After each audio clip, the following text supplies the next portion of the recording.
حضرت لال شہباز قلندر رحمۃ اللہ علیہ ولی عہد سلطنت کو کچھ دیر تک اپنے سینے سے لگائے رہے، پھر خوبصورت شہزادے کو شاہ بخارا کی طرف بڑھاتے ہوئے فرمایا، اب تم جو چاہو کرو، ہم نے اپنا حصہ وصول کر لیا۔ شاہ بخارا اور اس کے مصاحب ایک عارف کے رمز کنایات کو کیا سمجھتے؟ وقت گزرتا رہا اور شہزادہ جوان ہو گیا، پھر شاہ بخارا کے انتقال کے بعد شہزادہ تخت نشین ہوا۔ حضرت لال شہباز قلندر رحمۃ اللہ علیہ نے ولی عہد کا نام اودھم رکھا تھا اور اب وہی شہزادہ اودھم کے نام سے بلخ اور بخارا پر حکومت کر رہا تھا۔ دوستو، روایت ہے کہ سلطان اودھم نے کئی سال تک عدل و انصاف اور پاک بازی کے ساتھ حکومت کی۔ اس کے عہد اقتدار میں بلخ و بخارا کے باشندے پرسکون اور خوشگوار زندگی بسر کر رہے تھے۔ اچانک سلطان اودھم نے ایک دن اپنے وزراء اور امراء کو طلب کر کے کہا، میرا دل اس فانی دنیا سے اچاٹ ہو چکا ہے، اس لیے اپنی ذمہ داریوں سے سبکدوش ہونا چاہتا ہوں۔ سلطان اودھم کی بات سن کر اراکین سلطنت پریشان ہو گئے۔ شاہ بلخ و بخارا کے عوام کسی دوسرے شخص کی امارت پر راضی نہیں ہوں گے۔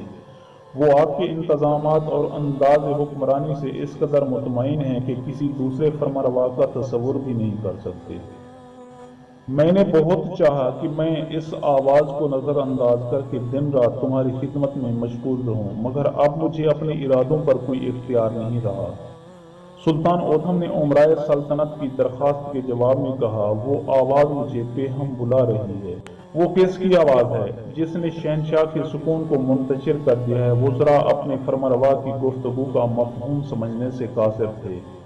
تم اس آواز کو نہیں پہچان سکتے۔ سلطان اودھم نے کہا، مجھے جانا ہی ہوگا اور اسی میں میری سلامتی ہے۔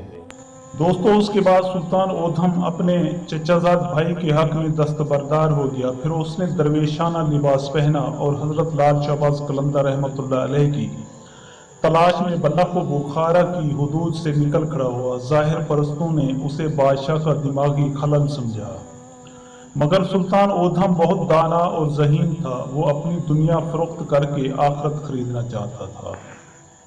پھر یوں ہوا کہ سلطان اودھم حضرت لال شہباز قلندر رحمۃ اللہ علیہ کی جستجو میں در در بھٹکتا رہا۔ چہرہ موسم کی سختیوں سے جھلس گیا اور پاؤں آبروں سے بھر گئے، مگر بخارا کے بادشاہ نے ایک قلندر کی تلاش نہیں چھوڑی۔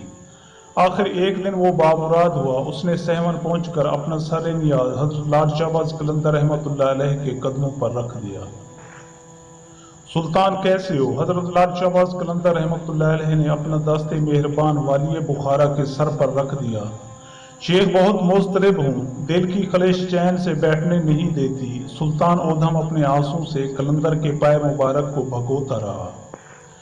اگر سلطانی چھوڑ کر فقیری مل جائے تو یہ بہت سستا سودا ہے۔ حضرت لال شہباز قلندر رحمۃ اللہ علیہ نے فرمایا، شیخ، میں تو نجات کا طالب ہوں۔ سلطان اودھم کی گریہ و زاری میں اضافہ ہوتا گیا۔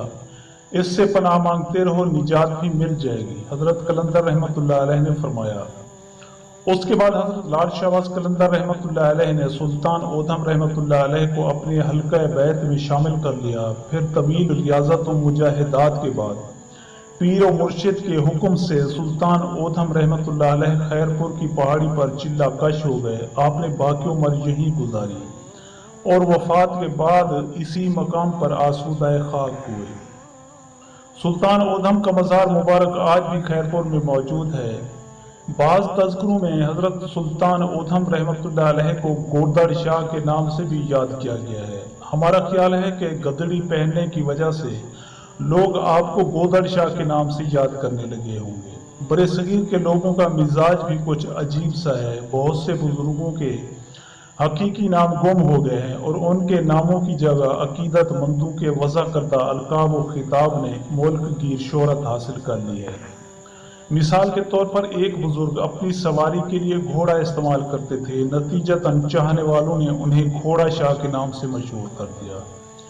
ایک اور بزرگ رنگین کپڑا پہنتے تھے جس پر نسوانی لباس کا گماں ہوتا تھا۔ انجام کا وہ بزرگ سدا سہاگن کے نام سے یاد کیے جانے لگے۔ شاید یہی صورتحال سلطان اودھم رحمۃ اللہ علیہ کے ساتھ بھی پیش آئی ہوگی۔ بہرکیف حضرت لال شہباز قلندر رحمۃ اللہ علیہ نے سلطان اودھم رحمۃ اللہ علیہ سے اپنا نصف حصہ اس طرح وصول کیا کہ ان کی آدھی زندگی فقیری میں بسر ہوئی، یہ حضرت قلندر رحمۃ اللہ علیہ کی بڑی کرامت ہے۔